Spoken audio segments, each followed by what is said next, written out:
Vous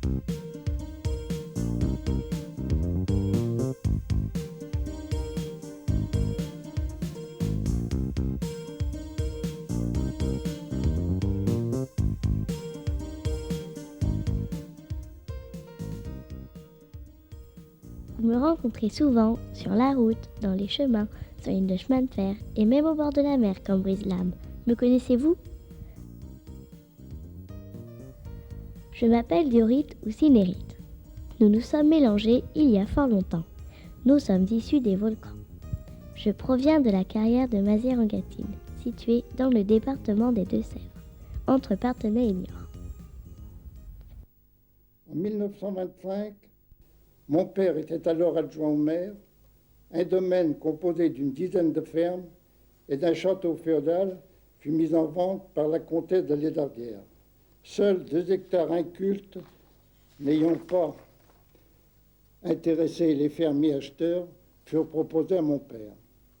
N'ayant nul besoin de ces terres, en très mauvais état, mais poussé sans doute par une certaine intuition, il les acheta. Dès le lendemain de la signature des actes, il alla consulter l'ingénieur des ponts et chaussées à Parthenay. Ce dernier accepta de se déplacer à Saint-Lin et ne tarda pas à se rendre compte que ce fameux terrain recelait de la pierre d'une excellente qualité. « Ah, s'exclama-t-il, vous avez sous vos pieds, monsieur Moreau, une magnifique carrière. Dommage qu'il n'y ait pas de main-d'œuvre disponible dans la région. » Qu'à cela ne tienne, répondit mon père, et il partit pour l'Espagne, d'où il revint avec une quinzaine de main-d'œuvre. Ainsi s'ouvrait la carrière avec des Espagnols, extrayant puis cassant la pierre à la massette. L'aventure commençait. En 1936, face à la demande des matériaux, toujours croissante, nous ouvrîmes la carrière de Mazières. Mais en 1939, à la déclaration de la guerre, la réquisition nous priva de 3 camions sur les 5 dont nous disposions. Puis les 100 disparus et nous fîmes monter des gaz de gêne. Dans le même temps, arrivèrent les Allemands. Mon père refusa de travailler pour eux et se limita à ne satisfaire que l'administration française, ce qui nous priva de monnaie matière pour entretenir le matériel. Il fallut attendre la victoire pour donner une nouvelle impulsion à la carrière. Hélas, il ne la connut pas. Le 14 août 1944, revenant de Niort, où il était allé récupérer du matériel pris par les Allemands à la carrière de Saint-Lin, il essuie dans le camion le mitraillage d'un avion. Quelques kilomètres plus loin, voulant éviter une charrette, le camion fut embardé et s'arrêta dans le fossé. Mon père, coincé entre le véhicule et le talus, grièvement blessé, décéda dans la nuit. Voilà comment la carrière de Saint-Lin et de Mazières perdirent leur premier patron. En 1979, nous avons relié la voie ferrée de la carrière de Mazières, ce qui nous permit d'assurer d'importantes fournitures sur l'autoroute Poitiers-Bordeaux. Restait alors à Kléber Moreau de se retirer, ce que je fis en 1981.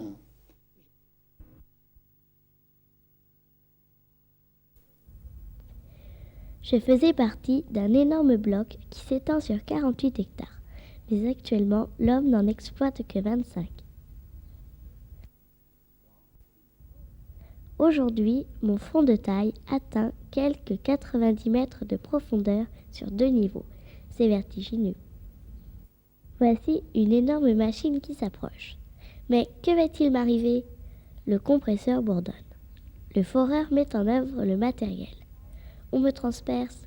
Un tube de 108 mm de diamètre, incliné à 11 degrés, me perfore jusqu'à 39 mètres de profondeur. 22 trous espacés de 5 mètres vont ainsi percer mon flanc.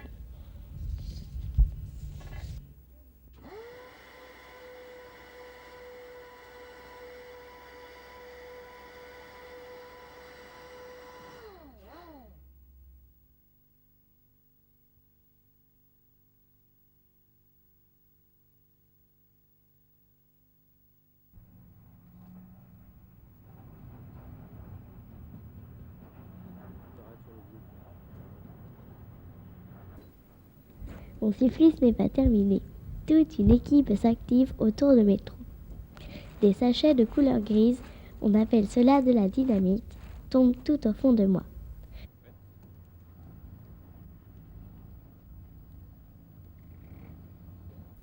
Le premier est entouré d'un cordon détonnant jaune. Alors on fait l'amorçage avec un explosif moins puissant pour le mettre en sous-profondeur.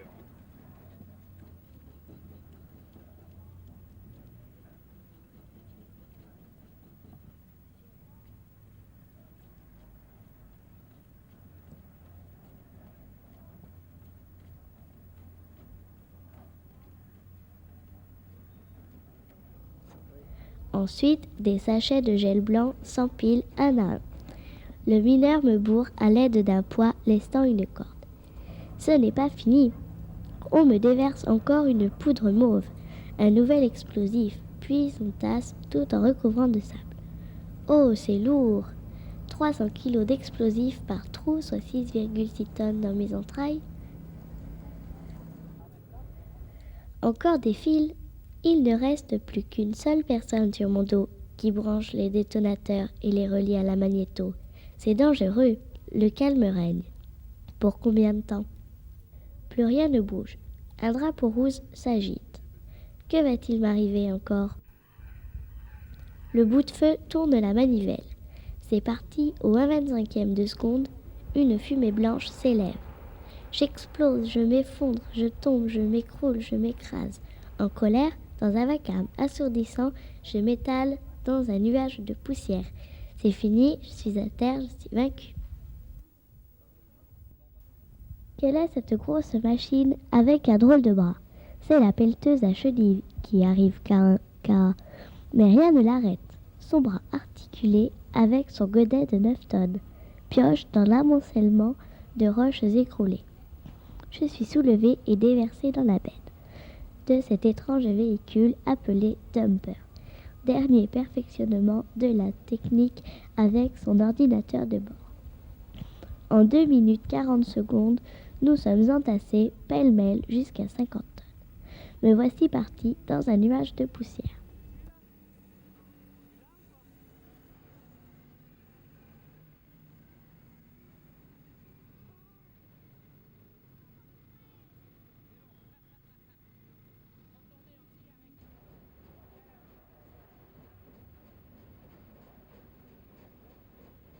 On roule, pas pour longtemps. On recule. Musique. Bip, bip, bip. Stop. Que va-t-il m'arriver encore?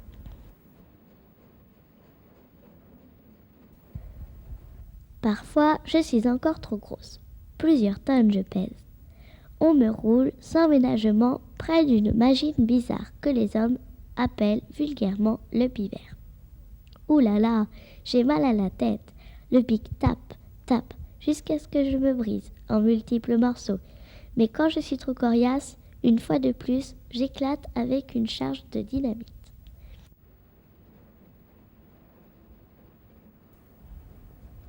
Oh, je monte toute seule. Aïe, je glisse, je tombe, je suis éjectée du camion.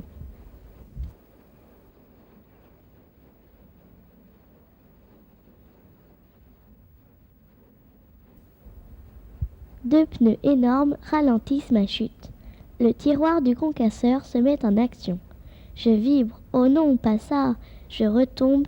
Deux mâchoires, une fixe, l'autre mobile, avec une force terrible me broie. Pourtant, je résiste. Peine perdue. Me voici réduite en petits blocs. Je rejoins l'extracteur qui m'entraîne vers une nouvelle aventure. Oh, je monte toute seule. Me voici bien haut. Nouvelle chute. Je rejoins mes compagnes sur un énorme tas. Effondrement et je repars vers d'autres péripéties. Je monte de nouveau. Je m'arrête encore. Nouveau concassage. Je suis réduite de moitié. On m'emporte vers l'usine, mais une partie de moi-même, sable et déchets, s'entrepose dans une parcelle de la carrière.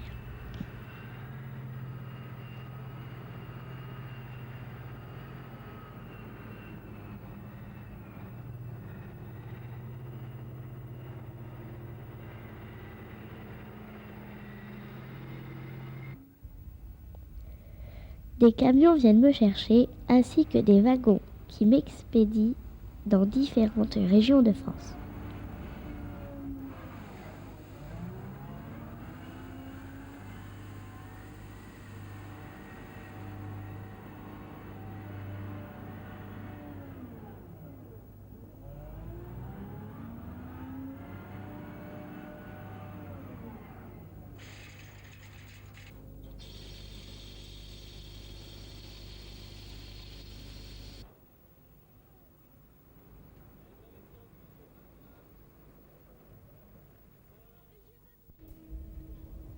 Parfois, je me trouve empêtré dans un jus gluant, noir, le goudron, dans cette étrange machine qui tourne et chauffe à des températures dignes de l'enfer. Voici l'enrobé qui recouvrira vos routes. Avant 1976, la carrière devait faire 300 ou 400 000 tonnes par an, et elle fait actuellement 1 300 à 1 400 000 tonnes, suivant les années. La production pour combien d'années, c'est fonction de la quantité du gisement qui existe. Alors la puissance, on appelle ça la puissance du gisement. Dans l'état actuel des choses, et suivant les autorisations que nous avons demandées, puisque nous sommes soumis à des autorisations administratives pour exploiter, on peut estimer le gisement à 30 ans, mais à une profondeur prévue de 75 mètres. Et plus tard, il est possible que les méthodes modernes d'exploitation nous permettent d'aller plus en profondeur. Donc, actuellement 30 ans, mais peut-être plus avec l'évolution des techniques. L'expansion, c'est-à-dire l'extension plutôt de la carrière, effectivement, comme il s'agit de prélever un matériau, une roche, donc on évolue un petit peu géographiquement dans le secteur, on étend un petit peu la carrière, elle s'étendra encore pendant quelques années, puisque actuellement on exploite le premier niveau, donc on s'étend, mais comme dans les années futures on exploitera les niveaux inférieurs, il n'y aura pas d'extension géographique. Mais si le marché le permet et si nos moyens techniques évoluent, ce qu'ils ne manqueront pas de faire d'ailleurs, je pense qu'on améliorera effectivement nos quantités de production. Alors principalement, les granulats sont utilisés pour la confection de toutes les routes, des chemins, partout où vous circulez en vélo ou en voiture, principalement en voiture, les autoroutes, les pistes d'aérodromes, d'aéroports, et un peu pour la construction des bâtiments, des maisons, des immeubles. Dans la fabrication du béton, c'est employé dans le béton, c'est employé dans la fabrication des parpaings, mais la grosse utilisation, c'est sur la route, toujours sur la route. Une certaine partie de notre production, de par le fait qu'elle est très, très sophistiquée, est vendue même jusqu'à Paris. Sur le périphérique de Paris, par exemple, il y a des gravillons des carrières Moreau.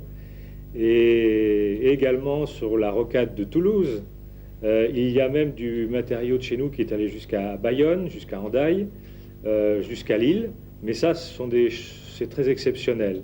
La majeure partie des utilisateurs, je dis bien, se trouve dans le Poitou-Charentes. Une tonne de cailloux, quand elle part de la carrière et qu'elle a fait 60 km, a pratiquement doublé son prix. Donc la part du transport est relativement importante dans le prix final payé par notre client. Plus le granulat est petit, plus il est cher. Et ça peut varier de l'échelle de 1 à 2, c'est-à-dire que le matériau le plus fin peut coûter le double que le matériau plus gros.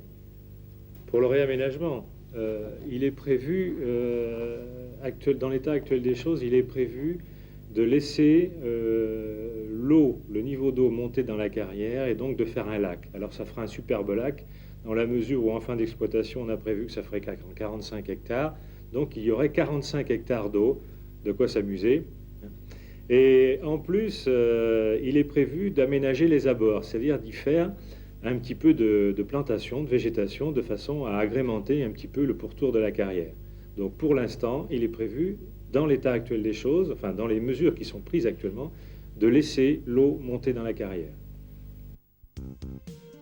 Mon périple s'achève. Humain, pensez à moi, petite pierre sortie de la carrière de Maserogatine, pour votre bien-être.